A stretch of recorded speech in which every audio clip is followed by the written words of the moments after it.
In today's episode, we'll be talking about the Godot asset store, that's something new, about the 4.5 update, and about some other things. We will also have a creator spotlight and a tip of the week, and also a game of the week. So, let's get started. Welcome to Signal Emitted, which is a new weekly news show for Godot related news. My name is Voylin, and let's get started. First news, major news, Godot will have an asset store. Not an asset library like it has right now, but an asset store on which people will actually be able to sell and buy things on, providing more ways for creators and developers to get some money for their work. Having everything free is nice and all, but artists and developers would also like to eat, so yeah, this is a good thing. So the Godot engine finally has an official asset store, or at least kind of, since it's still in beta right now, and only free items are available as well at the moment. There is a big issue for me as the images load very slowly, and yeah, that's probably to do with where I live, being far away from their servers probably. But this asset store will basically replace the asset library. They do have a roadmap for this whole asset store, which is quite interesting. First of all, there will be better search and a better discovery system. And again, like mentioned before, you will be able to buy and sell assets. Also, there will be a command line interface and CLI interface. Another feature that I'm very much looking forward to is the global add-ons. This is something that I will probably use a lot. And there's another small little update, which is a add-ons updater. So devs don't need to create their own system anymore to update their add-ons. And before we go to the creator spotlight, a quick word from our sponsor, GDE GoZen. GDE GoZen is a Godot add-on which enables video playback from inside the Godot editor. It allows for MP4 files and some other formats to be used within Godot, and it has seeking support and supports Linux, Windows and macOS. Android and web support are coming in the future. That's still something that I need to work on. And for the first creator spotlight of this series, I present to you Mostly Mad Productions. This channel has been putting out a lot of Godot tutorials in short bite-sized pieces. Most tutorials are based on control nodes and 2D nodes, but what you learn can also be transferred to 3D nodes. Be certain to give this channel a watch if you are working on 2D, 3D nodes or just want more information about how to do different things inside of Godot. Link in the description. And for the people who missed it, the 4.5 Beta 1 update got released. And this update brings a lot of improvements, so let's go over them. Animation bone constraints for more natural looking 3D animations. The built-in video player finally has seek functionality. It still does not have MP4 support, for that you still need my GDE extension, GDE GoZen. Small plug. You can now have debug prints with backtraces. Deprecating nodes in Godot finally got improved, which is something that has annoyed me a lot in the past. And now we also have a duplicate deep function. And another thing GD Script finally has are abstract classes, and since the previous dev snapshot, we now also have abstract classes. Looking so forward to using this in my personal projects. There's also stencil support for shaders now, which can be used for outlines, x-rays and other depth related use cases. The editor has a new thumbnail system, or yeah, maybe not, since this change appears to have been reverted and is planned for 4.6 now. This was decided because it was freezing the editor, and in compatibility mode it took a very long time on each startup.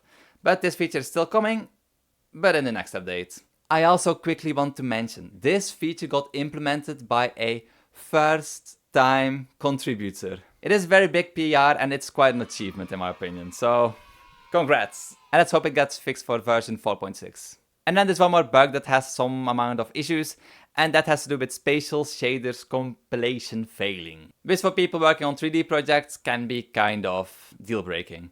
But yeah, it's a beta release, you should not use it for your projects that you want to release in the very near future anyway, so yeah. And of course, being a kind of major release, there are a lot more updates. I won't go over all of them, but there will be a link in the description to see all the updates. Next up, there's a 3.6.1 maintenance release. And yes, you heard me right, Godot 3.6.1. This is only for projects that are still in Godot 3, like bigger projects that cannot be changed to 4.x for whatever reason. So if your projects are not in Godot 3, you should not really worry too much about this. But it is kind of good to know that Godot contributors are still working on the 3.x series of the versions to make everything as stable as possible. Long-term support, always a nice to have. But yeah, I would recommend using Godot 4 if you want to have access to all the new shiny features. And W4 Games has released a kind of interesting video with a lot of nice charts. The video is from GDC from last month, and it has some interesting charts. In the past 3 years, Godot has been the engine which has seen the most amount of growth due to it being preferred by new people, starting with game development, and by indie studios. The presentation also states that tech giants are starting to migrate to Godot, so let's see in the future what that will bring. Overall though, Godot still only has a 4% market share. But one of the most notable increases is the change in games made with Godot for game jams, like the GMTK Game Jam. And before moving on to the game of the week, I would like to show you this. This video is from a Reddit user called Ordinary Cicada, who created a shader to make 3D look like pixel art. This is heavily inspired by a Unity creator whose name I cannot pronounce, but yeah. And next up, game of the week, which is Espiocracy, a game made by a developer called Ex Vivo Studio. Espiocracy is a grand strategy game where you lead an intelligence agency. Rewrite history as the Cold War begins. This game is planned to release this year after 4 years of development. The creator has been sharing devlogs in the Godot subreddit with information on how the progress has been going, and a link to that will be in the description. If the game looks interesting, go and wishlist the game on Steam.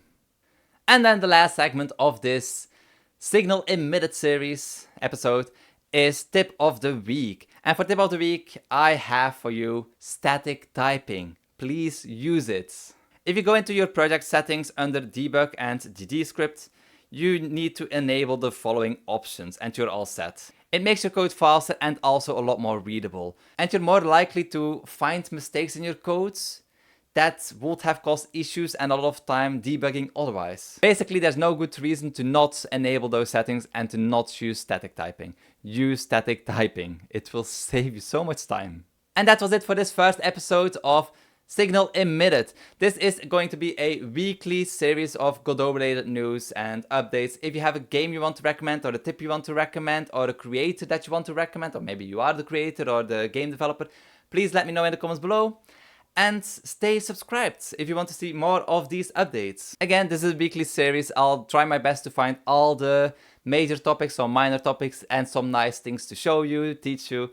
And yeah, a big thank you to all my Ko-fi supporters. Without my Ko-fi supporters, this series and my YouTube channel and GoZen, the video editor that I'm making with Godot, would all not be possible. Thank you very, very much. And I'll see you all in the next one. See you next week. Bye bye. Thanks for watching.